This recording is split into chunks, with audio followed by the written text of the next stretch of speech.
The Samsung Galaxy S23 Ultra is one of the most prestigious gadgets available right now.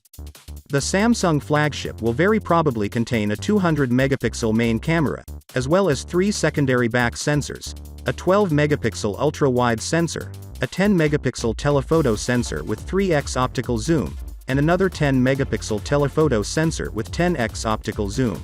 Surprisingly, the 10A listing mentions that the telephoto shooters are 12-megapixel units, which Sam Mobile speculates is due to Samsung upscaling images from 10 to 12 megapixels. While the Ultra's huge optical zoom will be its major selling feature this time around.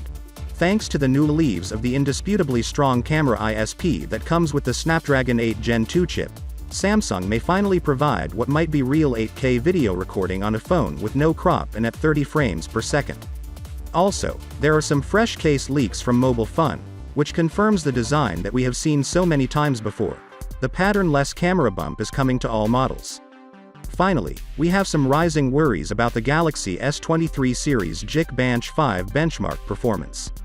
The overclocked Snapdragon 8 Gen 2 is not yet displaying its actual potential, since the single-core score is routinely higher than the competition, but the multi-core score is lower than the normal 5000+ mark that we have seen on the ordinary Snapdragon 8 Gen 2.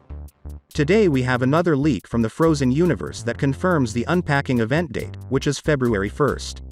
Essentially, he has disclosed the unpacking event for the Galaxy S23 series on its Twitter account, and it will take place in the first week or the first day of February next year. As usual, pre-orders will be available around the time of the announcement, with a slew of freebies and deals, as well as my personal favorite, a swapping option for all of the flagships. As a result, you may get a terrific discount on the Galaxy S23 series. The Galaxy S23 Ultra should weigh 233 grams, have the dimensions on the screen, and have a standard battery capacity of 4855 mAh, which Samsung will almost certainly brand as a 5000 mAh cell.